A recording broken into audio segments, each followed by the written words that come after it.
할렐루야.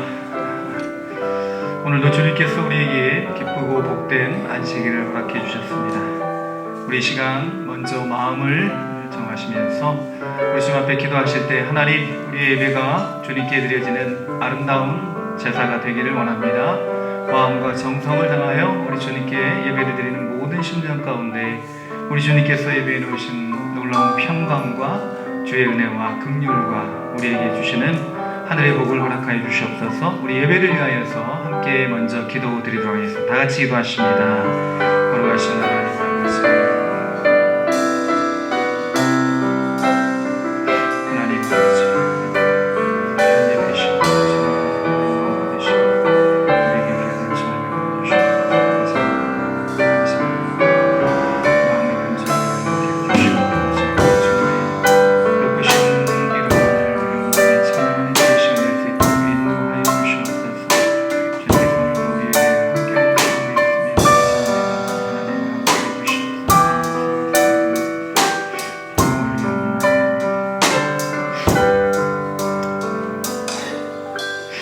할렐루야. 우리 시온의 영광이 빛나는 아침, 어둡던 이 땅이 밝아오네. 함께 찬양으로 나아가시겠습니다. 시온의 영광이 빛나는 아침, 어둡던 이 땅이 밝아오네.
지존하신 주님 이름 앞에 다 와서 찬양에 함께 계속해서 찬양 드리겠습니다.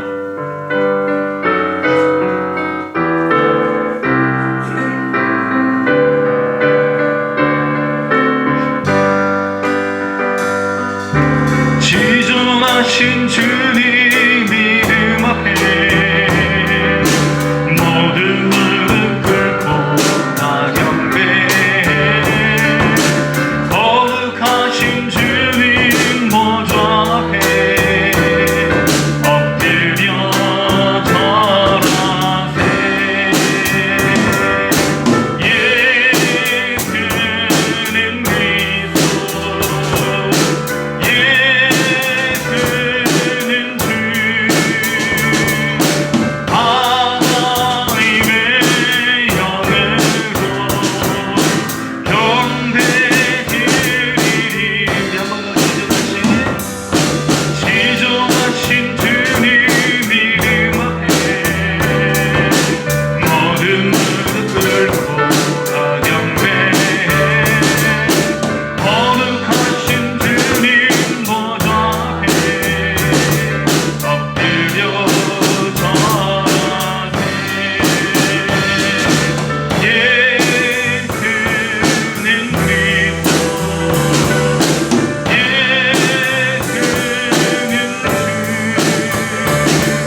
우리 주님만이 찬양받으실 유일한 완전하신 분인 줄로 믿습니다. 주는 완전합니다. 우리 주님만이 우리의 연약함을 도우십니다.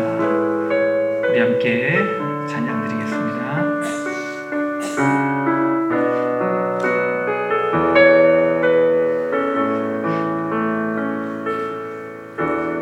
주여 우리 연약합니다.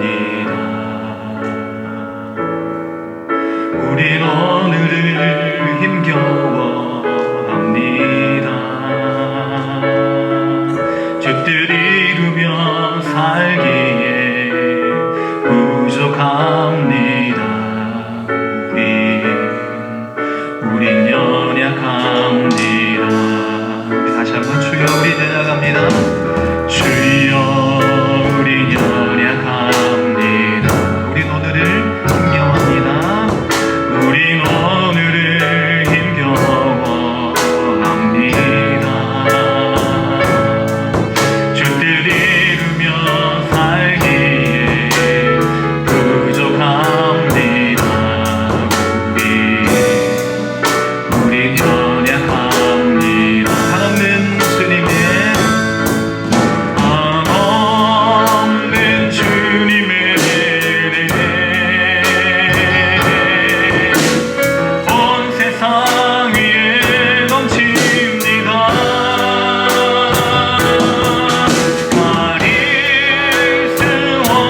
주님의 얼굴 보라 사랑의 주님 안식 주리라. 우리 주님께서는 우리의 짐을 여호와께 우리 주님께 맡기시기를 원하시고 계십니다. 오늘도 우리가 주님의 전에 나왔지만 우리 마음 가운데 세상의 짐, 인생의 문제를 안고 나왔으나 우리 주님 앞에 모든 걸 맡길 때 우리 주님께서 이 모든 짐을 맡아주시고 우리에게 평안을 주실 줄로 믿습니다. 우리 이 시간 온전히 주님만을 바라고 주님께 온전히 우리의 몸과 마음과 영혼을 맡기는 그러한 시간이 될 수 있기를 원하여서 주님 우리 예배를 받아주시옵소서. 우리 몸과 마음과 영혼을 받아주시옵소서. 우리 찬양과 우리 기도를 받아주시는 선하신 주님 앞에 우리 모든 걸 맡기고 나아가는 귀한 시간 될 수 있기를 우리 주님께서 주시는 평안을 우리가 받아 누리고 우리 마음 가운데 기쁨과 주님 주시는 복락으로 가득 채우고 돌아가는 귀한 시간 될 수 있기를 원하여서 우리 함께 합심하여 기도하시고 예배를 위하여서 최순희 권사님 기도 인도해 주시겠습니다. 다같이 기도하십니다. 거룩하신 하나님 아버지, 우리 주 앞에 우리의 모든 마음의 짐과 인생의 무거운 문제를 주 앞에 맡기기를 원합니다. 주님께서 우리의 모든 것을 아시오니 주님 이 시간 우리의 모든 것을 받아주시고 우리 주님께서만 영광 받으시는 우리 주님께서 기쁨을 주시는 복된 시간 될 수 있기를 간절히 간구하오니 주의 역사해 주시옵소서. 하나님, 우린 연약합니다. 우린 넘어집니다. 우린 날마다 고달파 우리의 인생의 어려운 길 가운데서 우리 주님께 간구합니다. 우리 주님만을 바라봅니다. 주여 함께해 주시옵소서. 오늘 이 귀한 예배 시간에 주님만이 우리의 길이시며 우리의 힘이시며 우리의 능력이시며 우리의 소망이시며 우리의 반성이심을 고백하며 나아가오니 주여 믿음대로 이루어 주시옵소서. 우리의 비고민 마음에 주님 찾아오시어 주님으로만 충만히 체험을 받고 돌아가는 복된 시간 되게 하여 주시옵소서. 우리 각자의 마음 가운데 주님 초청하고 우리 주님이 주인 되시는 귀한 시간 되게 하여 주시옵소서. 하나님 아버지, 괴롭고 힘들고 어려울 때 우리 주님이 옆에 계심을 잊지 않게 하여 주시고 우리 주님만 바라보게 하여 주시옵소서. 세상의 문제 바라보지 않게 하여 주시고 주님 바라보는 오늘 시간 되게 하여 주시옵소서. 인도해 주시옵소서. 그래서 주님만 예배의 주인이 되어 주시고 우리 삶의 주인이 되어 주시옵소서. 예수 그리스도의 이름으로 기도드립니다. 아멘.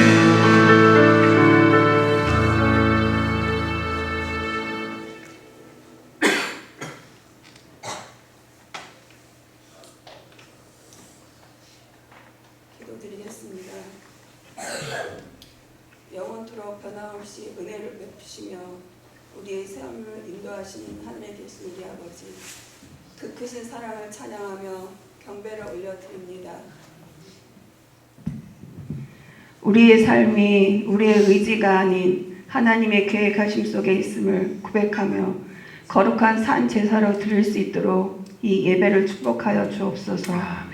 주님의 십자가 보혈로 정결케 하사 악한 것은 그 모양이라도 남김없이 씻어 주옵시고 흠없는 예배자로 세워 주시옵소서.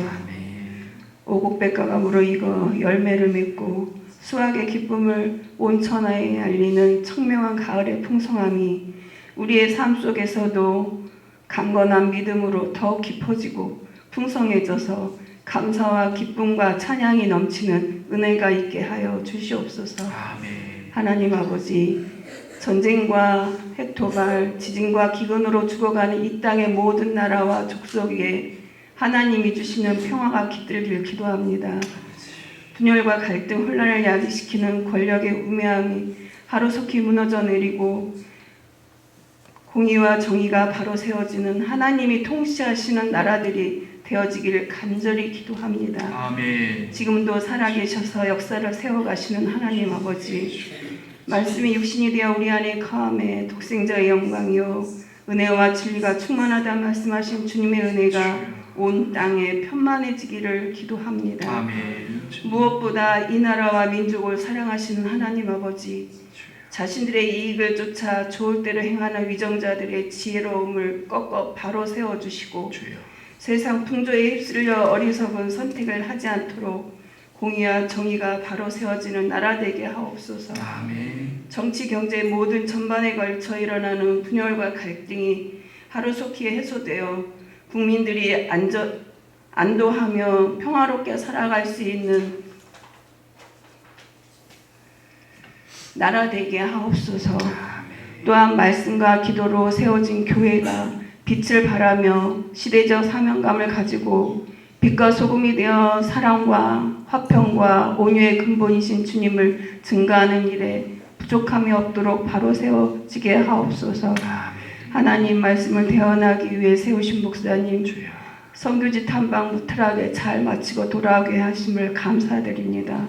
항상 주님의 말씀에 순종하여 교회를 섬기는 목사님, 영육간의 강건함으로 붙잡아 주옵시며 하나님과 동행하며 하나님의 뜻을 구하고 행하는 사역자 되게 하여 주옵소서.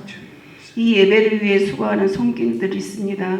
항상 감사함으로 행할 수 있도록 마음에 기쁨을 주옵시고 평안으로 인도하옵소서. 여러 가지 문제를 놓고 기도하는 성도님들 기도에 귀 기울여 주옵시고 고통 중에 신음하는 성도들의 탄식도 기억하여 주사 가장 좋은 시간에 하나님 방법대로 응답하여 주시고 위로하여 주시길 간구합니다. 또한 이 자리에 참석지 못한 성도들 어느 곳에 있든 이 예배 시간을 기억하게 하여 주옵시고 동일한 은혜로 함께하여 주옵소서. 찬양을 통해 드려지는 이 예배가 축복의 특로가 되게 하여 주옵시고 성령 충만함으로 감동이 오래도록 기억되는 은혜의 시간 되게 하여 주옵소서. 아멘. 우리 주가 되시는 예수님의 이름으로 기도드립니다. 아멘.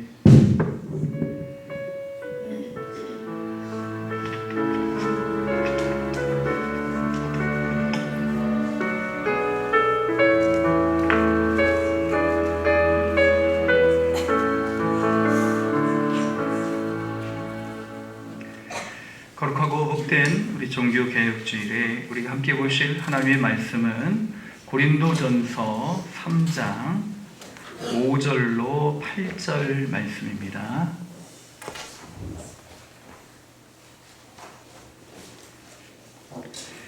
고린도전서 3장 5절로 9절까지 읽겠습니다. 신약 266면 고린도전서 3장 5절로 9절 말씀까지 봉독해 드리겠습니다. 그런즉 아볼로는 무엇이며 바울은 무엇이냐? 그들은 주께서 각각 주신 대로 너희로 하여금 믿게 한 사역자들이니라. 나는 심었고 아볼로는 물을 주었으되 오직 하나님께서 자라나게 하셨느니 나니 그런즉 심는 이나 물 주는 이는 아무것도 아니로되 오직 자라게 하시는 이는 하나님뿐이니라. 심는 이와 물 주는 이는 한 가지이나 각각 자기가 일한 대로 자기의 상을 받으리라. 우리는 하나님의 동역자들이요 너희는 하나님의 밭이요 하나님의 집이니라. 아멘. 종교개혁 이전에 종교개혁의 토대를 놓았던 대표적인 사람 두 사람을 꼽으라고 한다면 영국의 존 위클리프 그리고 체코의 얀 후스라고 할 수가 있겠습니다. 위클리프는 영국의 철학자이며 신학자로 옥스퍼드 대학교에서 학 박사학위를 받고 교수로 재직했으며 종교개혁의 상징 인물인 마르틴 루터보다도 약 150년 앞서서 활동했던 종교개혁의 선구자라고 할 수가 있겠습니다. 중세 카톨릭은 교회의 모든 권위는 교황으로부터 나온다라고 그렇게 가르쳤습니다. 지금도 그 교리는 유효합니다. 이들이 이러한 근거를 내세우는 교리의 근거는 뭐냐면 마태복음 16장 18절 예수님께서 베드로의 고백을 들으시죠. 주는 그리스도시요 살아계신 하나님의 아들이십니다. 이 고백을 들으신 후에 예수님께서 베드로에게 말씀하시기를 또 내가 내게 이르노니 너는 베드로라. 이제 베드로란 뜻은 이제 반석이라는 뜻이죠. 그래서 내가 이 반석 위에 내 교회를 세우리니 음부의 권세가 이기지 못하리라. 그래서 베드로 위에 교회를 세우시고 교회의 권세를 음부의 권세가 이기지 못한다고 했으니 이 베드로는 교회의 근원이 되고 모든 권위는 바로 이 베드로에게 있다. 그리고 이 베드로의 후임자들, 교황이 바로 교회의 주인이다. 이렇게 이제 주장을 하는 것입니다. 그러나 반석은, 성경에서 말하는 반석은 바로 예수 그리스도이시죠. 예수 그리스도. 예수님께서 이 반석에 대해서 베드로에게만 비단 지칭하신 것이 아닙니다.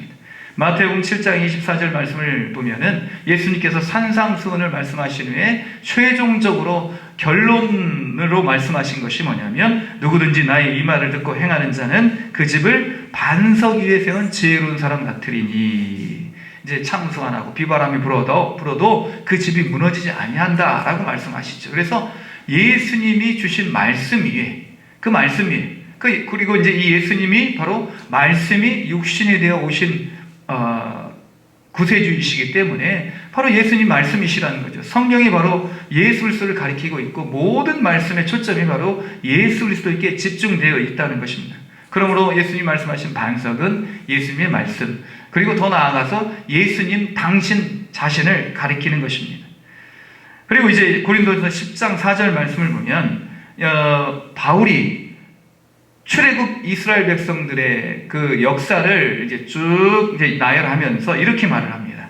다 같은 신령한 음료를 마셨다는 것이죠. 신령한 음료를 마셨으니 이는 그들을 따르는 신령한 반석으로부터 마셨음에 그 반석은 곧 그리스도시라. 이런 말씀이 있어요. 고린도전서 10장 4절. 그래서 이스라엘 백성들이 출애굽하면서 구름 아래에서 이제 우리 하나님 주시는 그 만나와 또 메추라 이런 것을 먹고 홍해를 건너고 또 할례를 행하고 이런 모든 것들이 곧 바로 이제 신령한 음료고 하나님께서 주신 신령한 음식인데, 이 신령한 반석으로부터, 그러니까 예수님이 반석이셨고, 그리고 이제 구약 시대에 그 이스라엘 백성들이 반석에서 터져 나오는 물을 마시게 되었는데, 광야에서 사막에서 목이 마를 때에 그 음료가 바로 예수 그리스도라는 것입니다. 신령한 음료를 마셨는데 그 반석으로부터 나온 그 음료가 바로 예수 그리스도라는 것입니다.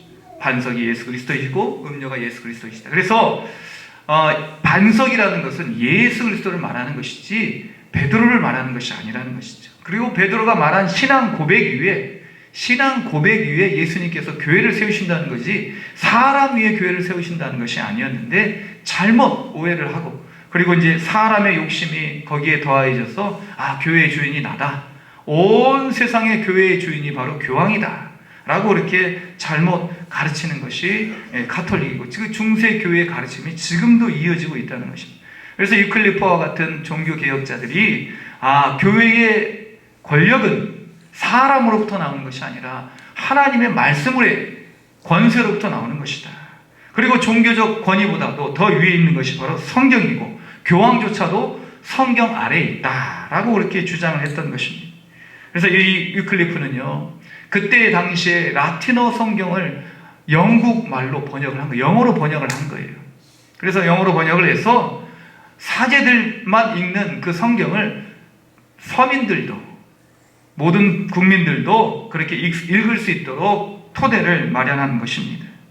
그래서 이 위클리프의 사상, 위클리프의 가지고 있는 사상이 뭐였냐면, 성경을 읽도록, 그래서 모든 성경은, 모든 교회는 국민을 위하여 있고, 국민에 의하여, 그리고 국민에 의하여 세워지고, 국민을 의한 것이고 국민을 위한 것이다 라는 그런 이야기를 했는데, 이 유명한 말이 바로 링컨의 나중에 유명한 연설이 되었죠. 국민에 의한 국민을 위한 정부.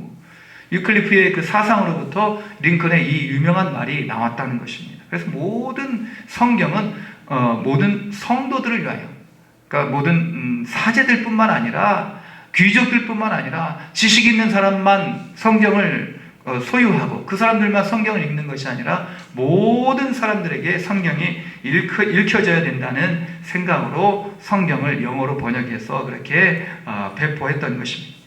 그리고 이제 이런 위클리프의 사상을 이어받아서 체코의 얀 후스도 역시 이런 어떤 사상을 이어받았는데, 얀 후스도 역시 가나안 농민의 아들로 태어나서 사제가 되었습니다. 얀 후스도 역시 그 당시에 라틴어로만 번역된 성경을 체코어로 번역을 합니다. 그리고 라틴어로 설교를 했던 것들, 이런 모든 것들을 바꾸어서 체코어로 이렇게 설교를 하는 것입니다. 그러니까 이제 이러한 일들로 인해서 교황청이 좋아할 리가 없죠.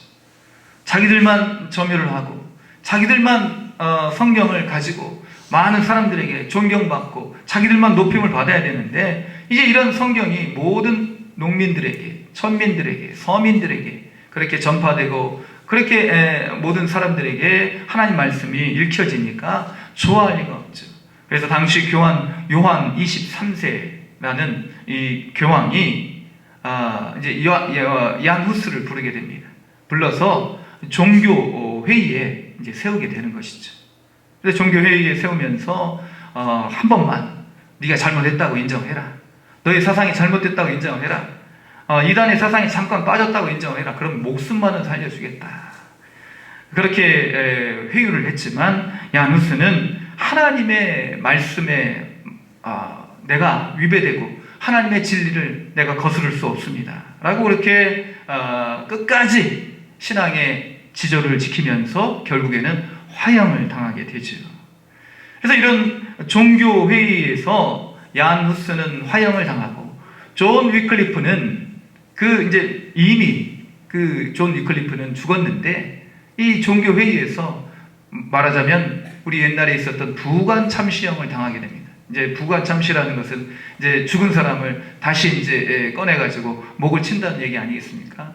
그런데 부관 화형을 시키는 것이죠. 얀 후스는 산처럼 화형을 당하고, 위클리프는 죽은 사람을 다시 이렇게 꺼내서 그 시체를 화형을 시켜가지고 라인강에 죄를 뿌리게 됩니다. 어딘가에 무덤을 만들어 놓으면 또 누군가 그 무덤을 보고 각성을 하고 또 농민 봉기나 시민 운동이 일어날 수 있기 때문에 그런 모든 흔적을 다 지우게 된 것이죠.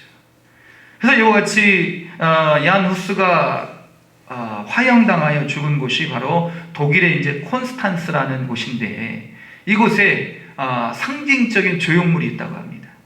콘스탄스, 독일의 콘스탄스에서 종교회의가 열려서 얀 후스가 화형을 당하고 위클리프는 부관 화형을 당했는데, 거기에 이제 콘스탄스라는, 지금 이제 그곳에 가게 되면 상징적인 조형물이 있는데, 그 당시에 콘스탄스에 굉장히 유명한 그 몸을 파는 그런 창녀가 있었는데, 그 창녀의 상을 이제 세워놨다고 합니다. 높이 세워놨는데 이 창녀가 이제 이 두 손을 벌리고 있는 거죠. 두 손을 벌리고 있는데 이 두 손 위에 누가 앉아 있냐면, 한 손에는 교황이 앉아 있고 한 손에는 황제가 앉아 있는 거예요. 그것도 아무것도 입지 않은 채. 이게 상징적인 것이죠. 창녀의 손에 놀아나는 교황과 그리고 황제. 이 창녀는 누구를 상징합니까? 바로 세상 쾌락을 상징하는 것이죠. 세상의 모든 속된 것을 상징하는 것 아니겠습니까? 여기에 앉아서 그렇게 거룩한 것을 팔아넘기는 그런 교황이나 황제의 모습을 상징적으로 올려놓고 이 상이 빙글빙글 360도 돌아간다고 해요. 역사적으로 보면 교회의 분열은 하나님의 말씀보다 사람의 그 위에 있을 때 발생했던 것을 볼 수 있습니다. 그래 위클리프나 얀 후스 이들이 주창했던 것은 성경을 성경으로 되돌리자는 거죠. 하나님을 하나님 되게 하자는 것이죠. 그래서 근본으로 에드 폰테스, 근본으로 돌아가자는 거예요. 오직 성경으로. 그래서 원래는 오직 믿음, 오직 은혜, 오직 성경, 뭐 이렇게 3대 종교개혁의 모토가 있었고, 그 후에 또 다시 오직 하나님의 영광, 또 이제 예수 그리스도, 이렇게 뭐 5가지 이제 종교개혁의 모토가 붙게 되었지만, 종교개혁자들이 첫 번째로 얘기했던 것이 바로 오직 성경이었습니다. 성경으로 돌아가자는 거예요. 성경을 읽자는 거예요. 성경 중심의 신앙을 하자는 거예요. 그래서 교양 중심이 아니고 교권 중심이 아니고 전통 중심이 아니고 성경 중심의 신앙생활을 해야만 우리의 신앙이 변질되지 않고 오직 하나님이 원하시는 그러한 사람이 될 수가 있다는 것이 바로 종교개혁자들의 외침이었다는 것입니다.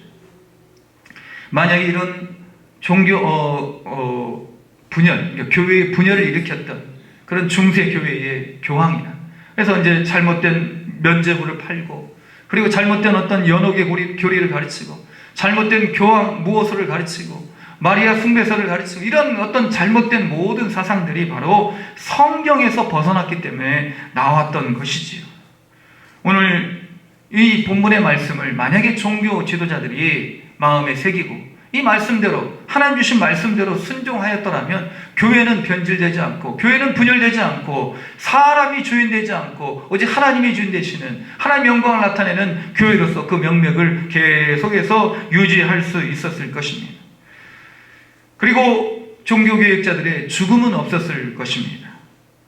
오늘 말씀을 우리가 다시 한번 새기면서 우리도 역시 말씀 위에 세워진 신앙이 되어야 될 줄로 믿습니다. 반석 위에 세워진, 그 반석이라는 것이 바로 사람 위에 세워진 신앙이 아니라 사람을 토대로 해서 갖게 되는 신앙이 아니라 말씀 중심의 신앙. 베드로가 고백했던 주는 그리스도시요 살아계신 하나님의 아들이십니다. 그 고백이 내 고백이 되고 이 고백 위에 우리의 신앙이 세워져야 된다는 것입니다. 예수님 주신 복음 위에 우리의 신앙이 교회가 세워져야 된다는 것입니다. 오늘 말씀을 우리가 함께 살펴보면서 우리도 역시 혹 세속적인 신앙으로 우리의 신앙이 변질되어 있지는 않은지, 사람 위에 우리의 신앙이 세워져 있지는 않은지 우리가 한번 살펴보면서 미숙한 상태에 머물러 있었던 고린도 교회와 같지 아니하고 성숙한 신앙으로 나아가실 수 있는 저와 여러분이 될 수 있기를 주님의 이름으로 먼저 축원을 드립니다. 고린도 교회는요 당파가 나눠져 있었어요. 이 고린도 교회는 바울이 2차 전도 여행 때 세운 교회예요. 1차, 2차, 3차 그리고 마지막 4차는 로마 이렇게 전도 여행으로 이렇게 우리가 알고 있는데 2차 전도 여행 때 바울과 실라와 함께 세운 교회였습니다. 이 고린도는요 그리스 이제 지역에 있는 교회였는데 소위 말하는 교통의 요충지였어요. 교통의 요충지. 그러니까 많은 문물이 오고 가는 그런 어떤 참으로 번창한 곳이었습니다. 그래서 문명이 먼저 발달을 하고 그래서 이제 많은 사람들이 오고 가고 그래서 사람들의 지식이 이제 더해지고 여러 가지 장점이 많은 교회였어요. 그리고 이제 은사도 많은 사람들이 은사를 가지고 있어서 이제 고린도전서를 쭉 읽다 보면 이제 이 은사에 대해서 바울이 이야기를 합니다. 지식의 은사, 지혜의 은사, 병고침의 은사, 예언의 은사, 방언의 은사 이런 은사를 받은 사람들이 많았는데 그런데 이런 장점이 많았음에도 불구하고 이 고린도 교회는요 서로 나누어져 있었어요. 찢어져 있었다는 거예요. 분열되어 있었다는 거예요. 마치 중세교회처럼 오늘날의 교회처럼 나누어져 있었던 이유가 뭐냐? 바로 사람들 중심으로 신앙생활을 했기 때문인 것이죠. 그래서 이 고린도 교회는요 4가지 파당이 있었어요. 분파가 있었다는 것입니다. 그리스도파, 게바파, 바울파, 아볼로파. 그래서 오늘 여기에서는 이제 오늘 본문에서는 바울은 아볼로와 자기 자신을 이렇게 언급하고 있지만 이 4가지 파당으로 나뉘어져서 너는 무슨 파냐? 나는 그리스도파다. 너는 무슨 파? 나는 게바파. 그래서 이제 서로 나눠져 이제 찢어져 있는 것이지. 이런 장점이 많았음에도 불구하고 서로 나눠져 있었기에 이 고린도 교회는 미숙한 교회였어요. 우리 사랑하는 우리 몸된 저는 우리 마음이 온전히 몸과 마음과 영혼, 우리의 의지와 우리의 목적이 오직 하나님께로만 우리 예수 그리스도께만 집중되어야 될 줄로 믿습니다. 성령이 하나 되게 하신 것을 힘써 지키는 교회, 그런 교회야말로 성령 충만한 교회이고 성숙한 교회인 것입니다. 은사가 없어도 돼요. 우리가 장점이 많지 않아도 돼요. 사람이 많지 않아도 돼요. 교회 건물이 화려하지 않아도 돼요. 체코의 프라하에 가면요 상징적인 건물이 2개가 있어요. 높게 솟은 이제 성당이 하나 있고 그리고 작은 교회가 있어요. 높게 솟은 성당 들어가 보면 이제 막 화려한 어떤 장식들, 스테인글라스, 뭐 금촛대, 그리고 이제 뭐 천장이 뭐 100m도 넘는 천장, 60m나 되는 천장, 이런 모든 화려한 것들이 가득 차 있지만 그러나 이 화려한 성전, 이 건물에 하나님이 계시다고 장담할 수가 없는 것 아니겠습니까? 온갖 성상들로 가득 차 있는 것. 그러나 얀 후스가 심무했던 작은 교회, 베들레헴 교회를 가면요 아무것도 없어요. 그리고 야노스가 심무했던 이 교회, 그 이제 예전에 이제 교회도 보면은 설교단이요 벽 위에 붙어 있는 거예요. 하나님 말씀을 선포하기 때문에. 그래서 이제 이 야노스가 들락날락하는 그 문을 보면요 아주 작은 문으로 되어 있다고. 그리고 이제 이 작은 문으로 만든 이유가 뭐냐면 이 들락날락 하는데 큰 문을 만들어야 되지 않겠습니까? 그래야 이제 이 설교자가 마음 놓고 드나들 수 있지 않겠습니까? 그래서 야누스가 그렇게 만들려고 한 거예요. 왜? 고개를 숙이고 들어갈 수 있게 겸손하게 설교단으로 나아가는 것입니다. 하나님 말씀을 가지고 겸손하게 그냥 그저 자기는 전달자요. 자기는 이제 매개체일 뿐 나는 주인이 아니다. 나는 주체가 아니다. 라는 것을 그렇게 항상 명심하기 위해서 문을 작게 만들었다고 합니다. 그래서 이와 같이 교회는 이러한 하나님만이 주인 되시고 예수 그리스도만이 머리가 되시고 성령님이 운행하시는 교회가 바로 진정한 교회요 성숙한 교회인 것입니다. 오늘 말씀을 통해서 우리가 이러한 성숙한 믿음으로 나아가기를 원하는데 첫 번째 오늘 말씀을 통해서 우리가 알 수 있는 것은 성숙의 척도는 은사에 있지 않다는 것입니다. 5절 말씀을 보시면 그런즉 아볼로는 무엇이며 바울은 무엇이냐 그들은 주께서 각각 주신 대로 너희로 하여금 믿게 한 사역자들이니라. 바울도 은사가 많이 있었죠. 지식하면 바울을 따라올 사람이 없었습니다. 가말리엘이 문화생이었어요. 그리고 말하자면 최고의 석학 밑에서 배우는 사람이었어요. 그리고 바울이요 예언의 은사도 있어요. 하나님 말씀을 잘 전하지 않았습니까? 그러니까 이제 구약의 말씀도 잘 풀어서 전하고 앞날을 예측해서 점치는 것이 예언이 아니라 성경에서 말하는 예언은 하나님 말씀을 풀어서 보여주는 것이 바로 예언인 것이죠. 그래서 바울은 구약의 그런 말씀들을 잘 풀어서 이신칭의의 교리로 그렇게 승화시켜 하나님의 복음이 진정한 복음이 무엇인지 예수 그리스도의 십자가의 의미가 무엇인지를 많은 사람들에게 잘 풀어서 설명했다는 것입니다. 그래서 예언의 은사가 있었던 거예요. 방언의 은사 고린도전서 14장 18절을 보면 내가 너희 모든 사람보다 방언을 더 말함으로 하나님께 감사하노라. 바울은 방언을 잘했다는 거예요. 다른 사람보다 방언을 더 잘함으로 하나님께 감사한다. 그렇게 얘기를 하는 거예요. 얼마나 잘했으면 잘한다고 이렇게 얘기를 하겠어요. 우리 보통 보면 사람들 이거 잘합니까? 조금 합니다 하면 조금 하는 게 아니라 잘하잖아요. 근데 바울은 잘한다고 하니까 얼마나 잘했겠어요, 방언을. 그리고 병 고치는 은사. 사도행전 14장 8절 말씀을 보면 루스드라에서 나면서부터 걷지 못하는 사람을 고치게 됩니다. 이 일로 인하여서 바울은 헤르메스 이제 제우스 이제 바나바는 제우스, 바울은 헤르메스, 제우스의 심부름꾼, 날개 달린 그 이제 신 그렇게 이제 사람들이 이제 그렇게 높이 칭송을 하죠. 그래서 이제 바울이 이제 만류하고 그런 이제 일들이 있게 됩니다. 그래서 이제 걷지 못한 사람을 고치고 사도행전 16장 18절을 보면 빌립보에서 점치는 귀신 들린 여종을 고치고 사도행전 19장 12절 말씀을 보면 심지어 사람들이 바울의 몸에서 손수거 있는 앞치마를 가져다가 병든 사람에게 얹은 즉 그 병이 떠나고 악귀도 떠나갔다는 거예요. 바울이 쓰는 손수건, 앞치마 요걸 가지고 사람들이 가서 자기한테 얹기만 해도 병이 고쳐지고 악귀가 떠나갔다. 얼마나 하나님께서 이 바울에게 귀한 능력을 주셨습니다. 그리고 사도행전 20장 10절 말씀 예수님도 나사로를 살리셨는데 바울이 누구를 살립니까? 유두고를 살리셨어요. 유두고. 설교를 듣다가 창문에서 걸터 앉아가지고 설교를 듣다가 떨어져 죽었어요. 우리는 창문에 앉아서 들으시면 안 돼요. 그냥 하나님 말씀을 들을 때 아주 막 그 집중해서 그리고 이제 그 안정적으로 들어야 된다는 거예요. 그래서 이 유두고를 살리게 돼요. 이 얼마나 많은 은사를 가지고 있었습니까? 그런데 이 바울은 언변이 좋지 않았어요. 그러니까 이 소위 말하는 설교에서 이제 우리 이제 목사님들끼리 말하는 영어 용어가 있어요. 딜리버리, 전달. 아니 뭐 많이 가지고 있는데 이게 우리 잘 전달을 해야 되지 않겠습니까? 저도 마찬가지지만. 그러니까 우리 어떤 분들은 이야기를 하는 걸 들어보면 아주 뭐 그냥 재미없는 얘기도 재미있게 막 전달하는 사람이 있어요. 제 친구 중에 그런 사람이 있어요. 그런데 그 얘기를 갖다가 제가 똑같이 하면 사람들이 웃질 않아요. 전달을 잘 못하는 거예요. 전달을. 그래서 언변이 좋지 못해서 가지고 있는 이 놀라운 이 은사들을 잘 전해야 될 텐데 그 누구의 도움을 받았냐면 바로 아볼로의 도움을 받는 거예요. 아볼로. 그래서 고린도 후서 11장 6절 내가 비록 말에는 부족하나 예전에는 개역 한글에는 말에는 졸하나 이렇게 했단 말이에요. 졸하나. 그 말이 훨씬 더 이렇게 와닿는 것 같아요. 말에는 졸하나. 그런데 이제 개역 개정에서는 말에는 부족하나 지식에는 그렇지 아니하니 이것을 우리가 모든 사람 가운데에서 모든 일로 너에게 나타내었노라.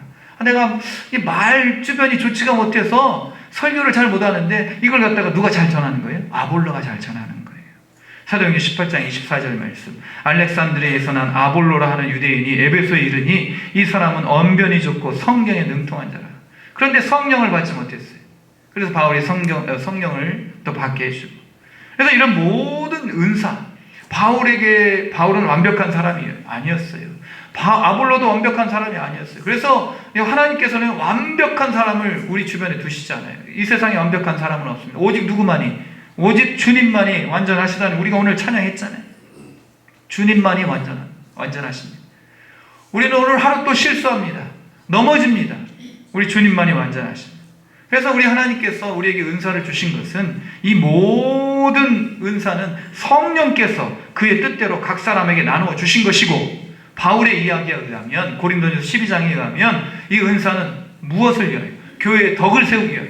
또 무엇을 위하여? 먹든지 마시든지 무엇을 하든지 다 하나님의 영광을 위하여 하나님께서 주신 것이지, 이러한 은사를 자신을 차별화시키고 자신을 다른 사람보다 더 우월한 존재로 그렇게 뽐내게 하기 위해서 하나님이 주신 것이 아니라는 것입니다. 그래서 중세의 교회는요, 이런 하나님께서 주신 은사를 자신만이 독점을 하고, 그러니까 지식의 은사, 라틴어로만 성경을 번역한 거예요.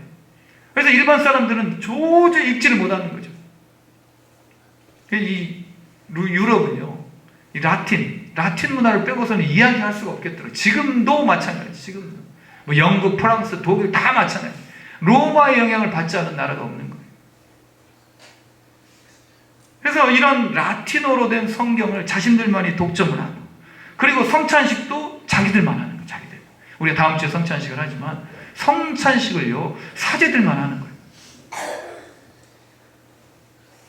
그래서 평민들은 다 배제를 시킨 것입니다. 이러한 차별은 하나님께서 원하시는 것이 아닙니다.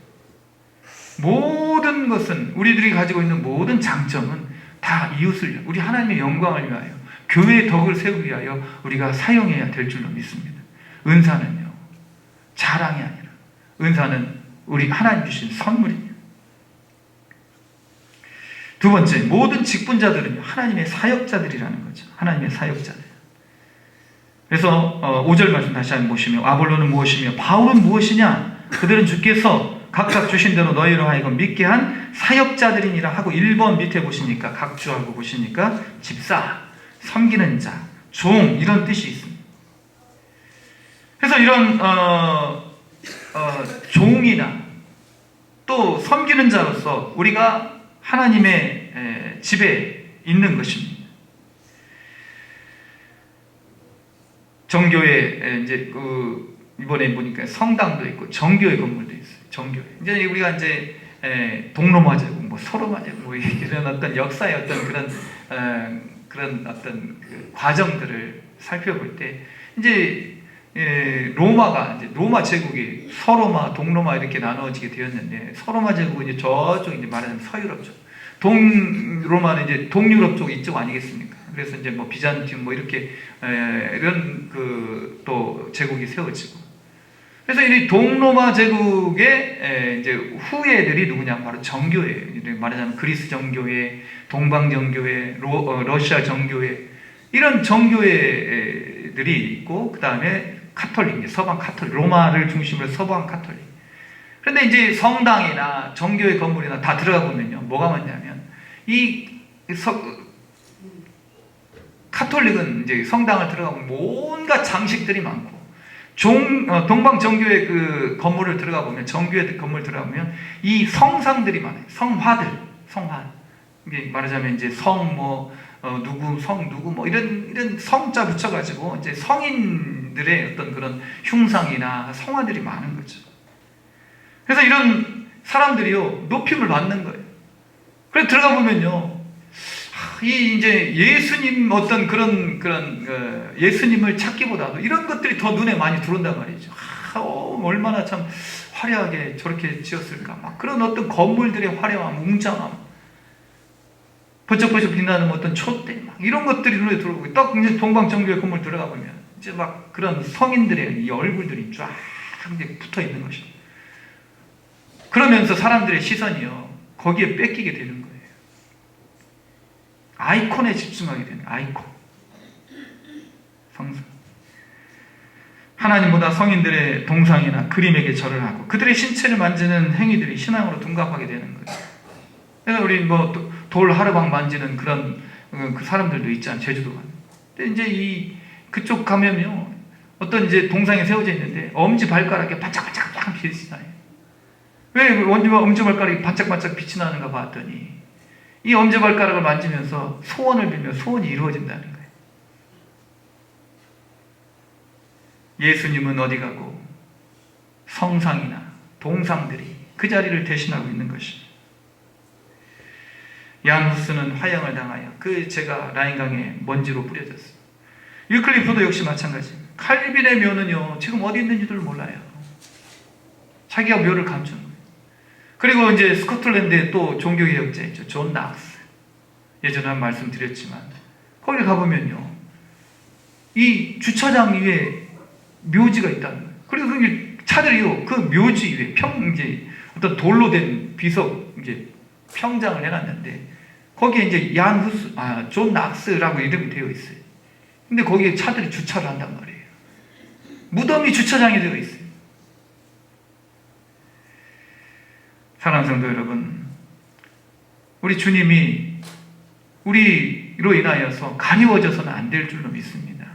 우리 주님만이 우리 앞에 서셔야 되고, 우리 주님만이 높임을 받으셔야 되고, 우리 주님이 앞서 가셔야 되고, 우리 주님만이 드러나셔야 되는 거예요. 교회도 마찬가지 아니겠습니까? 우리 교회도 마찬가지. 우리 교회는 비록 우리의 교회 건물이 단순하고, 그리고 우리 이렇게 10,000명, 10만 명 되는 그런 교회는 아니지만, 한 5,000명보다 조금 적은 교회지만, 그래도 우리 예수님이 기뻐하신, 하나님이 인정하시는 그런 교회야말로 진정한 교회인 줄로 믿습니다. 우리는요, 이곳에서 다 사역자들, 종이에요. 우리 주님만이 주인이신 것이죠. 바울은 그렇게 얘기를 합니다. 야, 아볼로는 뭐고 바울은 뭐냐? 우리는 다 하나님의 사역자들이다. 종이다. 집사다. 그렇게 얘기를 하는 거예요. 세 번째는요, 6절 말씀. 나는 심었고 아볼로는 물을 주었을 때 오직 하나님께서 자라나게 하셨나니.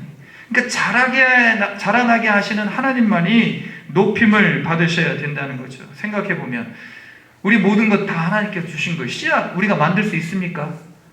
비 오게 할 수 있습니까? 물방울 만들 수 있습니까? 모든 우리가 이런 여러 가지 화학 실험을 통해 물리적 어떤 그런 장치를 통해 물을 만들 수 있지만, 그러나 그 모든 물의 분자, 그것을 우리가 조합할 뿐이고 그것을 어떻게 조작할 뿐이지 물을 만들어낼 수는 없는 거예요. 하나님 다 주신 것입니다. 하나님 다 주신 걸 가지고 인간이 이렇게도 하고 저렇게도 하고 심었다가 뽑았다가 물 주었다가 그렇게 하는 건 아니겠습니까? 이런 모든 것들이 다 하나님께로부터 비롯된 것입니다. 어린아이가 말을 배웁니다. 씨앗이 열매를 맺습니다. 하늘이 몇백 톤이나 되는 구름을 하늘에 둥둥 띄워져 있습니다. 하늘에 띄워져 있는 것, 몇백 톤이나 되는 구름, 그 물을 머금은 구름이 자전과 공전을 하며 시간과 기후를 만드는 이 모든 일들이요, 하나님께서 우리에게 이루어 주셨기에 우리가 이런 계절에 맞추어서 씨를 뿌리고 열매를 거두고, 계절에 맞추어서 우리가 잠도 자고 활동도 하고, 또 하나님께서 비를 주셔서 우리가 곡식을 키우기도 하고, 모든 것이 다 하나님께서 주신 것입니다. 우리는 그런 하나님이 주신 것들을 잠시 사용할 뿐, 우리는 이러한 모든 것의 주인이 아니고 창조자가 아니라는 것입니다. 우리는 이러한 각각의 역할을 감당해 나가는 그런 일부분일 뿐, 우리는 이 땅의 주인도 아니고 이 땅을 우리가 마음대로 사용하는 그런 권한도 없는 것입니다. 위클리프, 사브나놀라, 그리고 얀 후스와 같은 이름 모를, 또 그 외에 다른 이름 모를 종교개혁, 이전의 종교개혁자들이 없었다면 루터의 종교개혁은 이루어지지 않았다는 거예요. 무슨 말이냐면, 우리가 종교개혁하면 루터만 생각하는 그런 경향이 있을 수가 있는데, 이런 모든 과정들이 연결되어서 하나의 결과가 나오고, 그런 결과를 통해서 또 다른 어떤 일들이 벌어지게 되고, 우리는 과정을 살아갈 뿐 우리 스스로가 결과가 될 수가 없다는 것입니다. 오직 하나님만이 모든 결과를 만드시고 하나님이 모든 결과를 받으시는 것입니다. 그래서 이런 종교개혁을 하나님께서 주도하신 것이지 루터가 주도한 것이 아니고 칼빈이 주도한 것도 아니고, 그리고 이런 앞서서 종교개혁자들의 그런 희생이, 종교개혁 이전의 종교개혁자들의 희생이 없었다면 종교개혁은 온전히 이루어지지 않았다는, 그리고 루터나 칼빈이 이룬 종교개혁도 완전한 종교개혁이 아니라는 것이지요. 후스는요, 얀 후스는, 체코의 얀 후스는 죽기 전에 자신의 이름이 이제 후스였는데, 이 후스는 영어 표현으로 하면 구스, 더 거의란 뜻이죠. 우리 구스로 된 거의털 그 옷을 입으시잖아요. 그래서 이제 후스라는 말이 이제 거의라는 뜻인데, 그래서 이런 사람들이 자기를 이제 거의라고 부르는 것을 빗대서 이제 죽기 전에 이렇게 얘기를 합니다. 너희는 지금 거의 한 마리를 불태워 죽인다. 그러나 100년 후에는 태울 수도 없고 삶을 수도 없는 백조가 나타날 것이다. 이 후스가 1415년 7월 6일 날 화형을 당했어요. 콘스탄스 종교회의에서. 그런데 1415년 후에 100년 후 1517년, 조금 더 이제 보태서 3년 지난 1517년 10월 29일 루터가 비텐베르크 성당에 95개조의 반박문을 붙이지 않습니까? 100년 뒤에 정확히 이 후스의 예언대로 거의는 불타 죽지만 백조가 나타났다는 거예요. 그래서 이 루터가요, 인지하지는 못했지만 후스를 고발한 이제 말하자면 교주가 있었어요. 그러니까 검사 역할을 하는 거죠. 검사 역할. 이 검사가 좋은 사람인데 어떻게 보면 이게 잘못 이렇게 좀 권한을 사용하기 때문에 많은 사람들에게 이제 욕을 먹는 것 같아요. 그래서 이 당시에도 후스를 고발한 말하자면 검사 교주가 있었어요.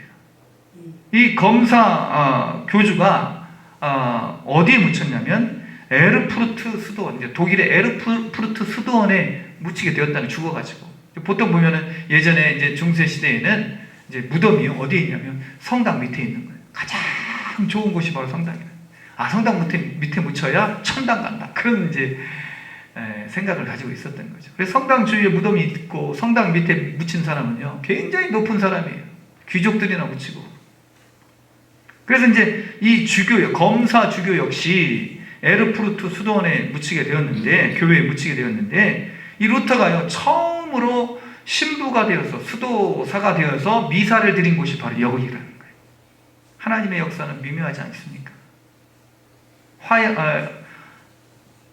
후스를 죽인, 고발하여 죽인, 거짓으로 고발하여 죽인, 물론 교황이 이제 선고를 내렸지만, 죄를 고발한, 거짓으로 죄를 고발한 그 주교가 죽은 그곳에서 루터가 처음으로 미사를 드렸다는 거예요. 하나님 말씀은 사라지지 않습니다. 종교 개혁은 이와 같이 사람이 하는 것이 아니라 하나님께서 이 모든 것을 다 주관하고 계시는 것을 우리는 분명히 알 수가 있는 것입니다. 그래서 오직 잘하게 하시는 분은, 이루어 가시는 분은 하나님이신 줄로 믿습니다.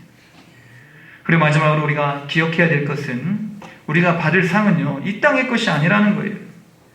그런즉 7절, 심는 이나 물 주는 이는 아무것도 아니라 오직 자라게 하시는 이는 하나님뿐이니라. 심는 이와 물 주는 이는 한 가지이나 각각 자기가 일한 대로 자기의 상을 받으리라. 아무것도 아니라, 물 주는 이, 심는 이 아무것도 아니라, 자라게 하시는 분이 진정한 주인이시고, 이 땅의 주인이시고, 그리고 그분만이 영광을 받으셔야 된다는 것입니다. 그리고 그분이 우리에게 상을 주신다는 거예요. 그러니까 우리의 상은 이 땅의 것으로 그치지 않는다는 거예요. 진정한 상급은 하나님께서 주시는 상급인 줄로 믿습니다. 하나님께서 주시는 상이야말로 진정한 상인 것이죠. 그런데 우리는 이 땅에서 사람들로부터 상을 받으려고 해요. 사람들로부터 하나님 주시는 상보다 사람들이 주는 상을 더 기대하는 것입니다. 그래서 각각 우리가 상을 받는 것이죠. 종교개혁 이전의 종교개혁자들도 위클리프나 야누스의 그런 상도 하나님께서 준비해 놓으시고, 루터의 상도 있고 칼빈의 상도 있고, 또 우리들에게 각각의 주어지는 상도 있을 줄로 믿습니다.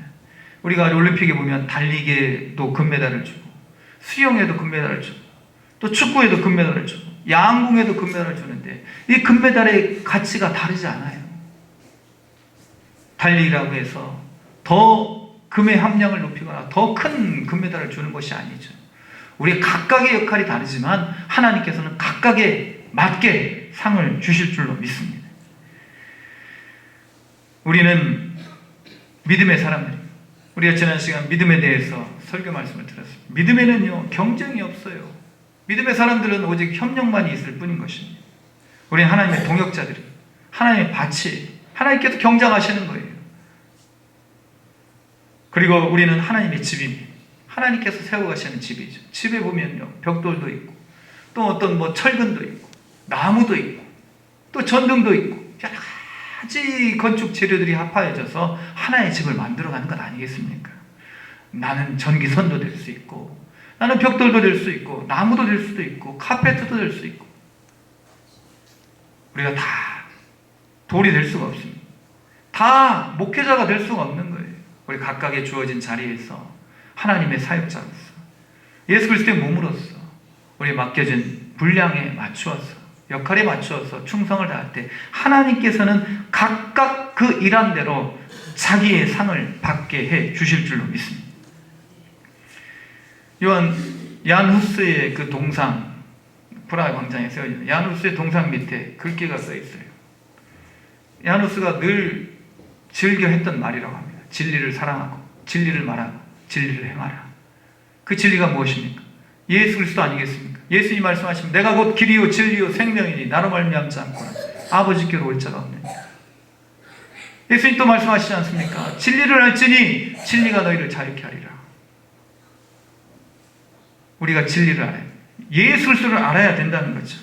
예수 그리스도를 알기 위해서는 우리가 성경을 부지런히 읽으셔야 돼요. 에드 폰테스, 성경으로 돌아가자는 거예요. 오직 성경으로. 종교개혁자들의 외침이 그거였습니다.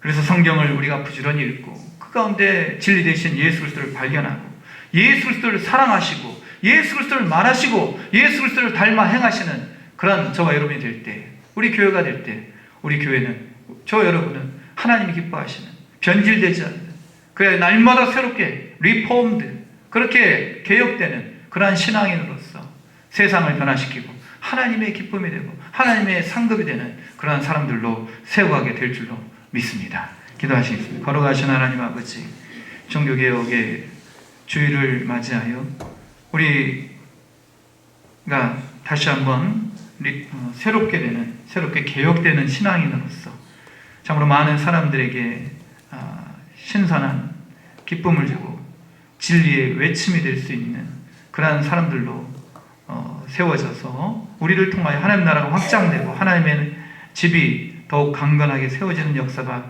있게 하여 주시옵소서. 우리를 통하여 하나님 놀라우신 진리의 개혁을 이루어 주시기를 간절히 구하고 원하오며, 우리의 진리이시고 우리의 유일한 삶의 이유가 되시고 우리 삶의 목적, 우리 삶의 기쁨이 되시는 예수님의 이름으로 기도드립니다. 아멘. 찬송가 586장 찬양 드리겠습니다.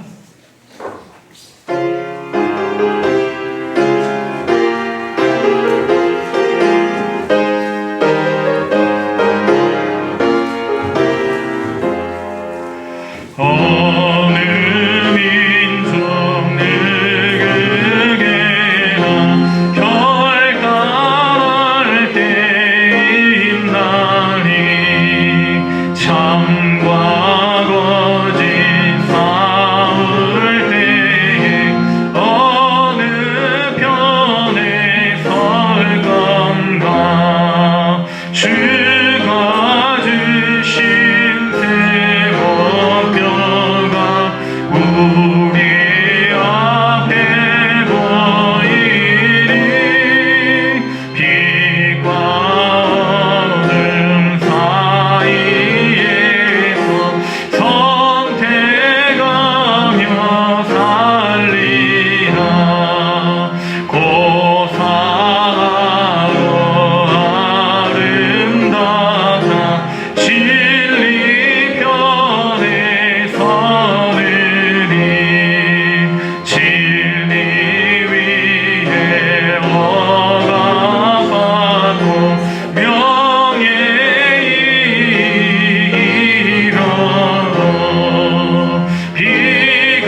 주신 새 목표를 굳게 잡고 빛과 어둠 사이에서 선택하며 살아가는 이 시대를 변화시키고 이 시대의 등대가 되고 맛을 잃은 못에 소금이 될 수 있는 우리 모두가 될 수 있기를 다시 한번 간구하오니, 주여 이러한 고상한 목표를 갖게 하여 주시고 새 속에 심취하여 하나님 나라를 잃어버리고 방황하는 방랑자들 되지 않도록 도와주시며, 우리의 분명한 본향에 이를 때까지 우리의 이 여행에 또 이 모든 나그네의 과정을 하나님 영광에 하여 살아갈 수 있는 믿음과 지혜와 결단과 용기를 허락하여 주시옵소서. 주님 주신 모든 것을 주님의 것으로 인정하며 우리 주님 앞에 드리는 우리의 신앙의 고백을 주님 받아주시고 하나님의 은혜와 사랑으로 승진케 하심을 감사하는 감사와 동행하여 주신 은혜를 감사하는 감사, 그리고 범사의 감사와 또한 은혜 가운데 모든 여행의 과정을 마치게 하심을 감사하는, 그리고 서울병원 무사히 잘 치료받고 올 수 있게 해주셔서 감사하는 감사, 그리고 또한 무명의 감사를, 범사의 감사를 주님 또한 받아주시며 생명 주신 것을 감사하는 이 모든 감사를 친히 받아주시사 감사 위에 감사를, 기쁨 위에 기쁨을 우리 모든 성도들에게 허락하여 주시옵소서. 주님의 것, 주님이 흠양하여 주시고 주의 영광을 위하여 친히 사용하시는 거룩한 예물 될 수 있기를 간절히 구하고 원하올 때에 우리의 모든 것 되신 예수님의 이름으로 기도드립니다. 아멘. 교회 소식 말씀드리겠습니다. 예배를 사랑하시고 적극적으로 참여하시는 우리 모두가 되기를 원합니다. 다음 주 일부 예배는 전통 예배로 드리고 성찬도 예배로 함께 드리도록 하겠습니다. 그리고 원래 이제 우리가 1년에 3차 이제 소위 말하는 특별 새벽 예배를 드리는데, 이제 신년 시작하면서 우리가 하나님 앞에 1년의 주인 되신, 우리의 삶의 주인 되신 하나님을 우리가 떠나지 않고 살겠습니다 라는 고백으로 신년 새벽 예배를 드리고, 또 우리 고난주간 주님의 십자가를 묵상하면서 우리가 드리게 됩니다. 그리고 이제 종교개혁 주간에 우리의 신앙을 다시 한번 돌아보고, 그렇게 이제 1년 3차 특별 새벽 예배를 드리는데, 이제 이번 주간에 원래 드려야 되지만 제가 이제 또 지난주 광고를 못해서 이제 한 주 또 준비하시라는 의미로 이제 하나님 앞에 우리가 이런 작정된 마음으로 새벽 예배를 드리고자 합니다. 그래서 다음 주, 이번 주 아닙니다. 다음 주 이제 월요일부터 그 다음 주 토요일까지, 그래서 새벽 예배를 이제 본당에서 드리게 되니 많이 참석해 주시기를 부탁 말씀드립니다. 온라인 예배 참조해 주시고 한영훈 권을 위해 기도하시고 전도에 힘쓰는 우리 모두가 되기를 원합니다. 11월 예배위원들께서는 우리 주보와 게시판을 참조하시고 기도로 준비해 주시기 바랍니다.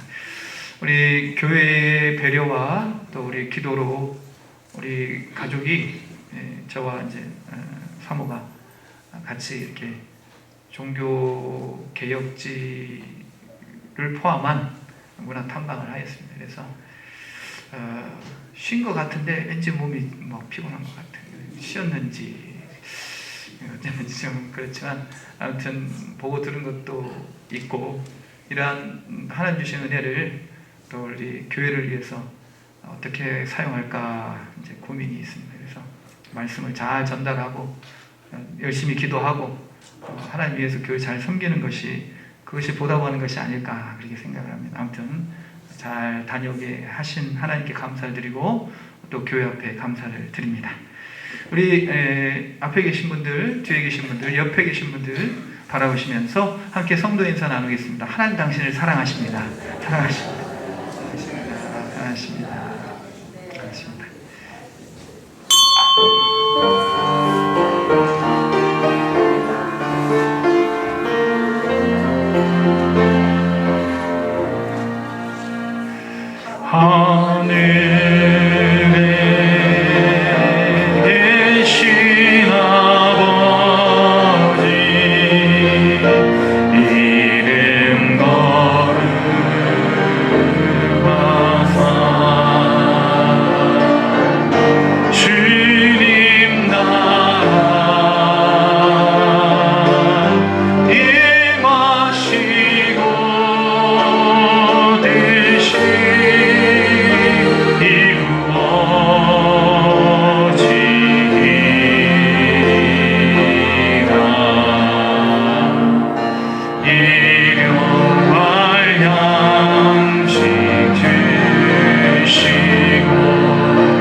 이제는 우리 주 예수 그리스도의 크신 은혜와 하나님 아버지의 극진하신 사랑하심과 성령님의 감동감화 충만 교통하심의 역사가 종교개혁의 기치를 우리도 높이 들고 이 시대에 참된 그리스도인으로서 살아가기를 다짐하는 여기 모인 주의 사랑 모든 백성들 위해 지금부터 영원토록 함께 하시기를 간절히 축원하옵나이다.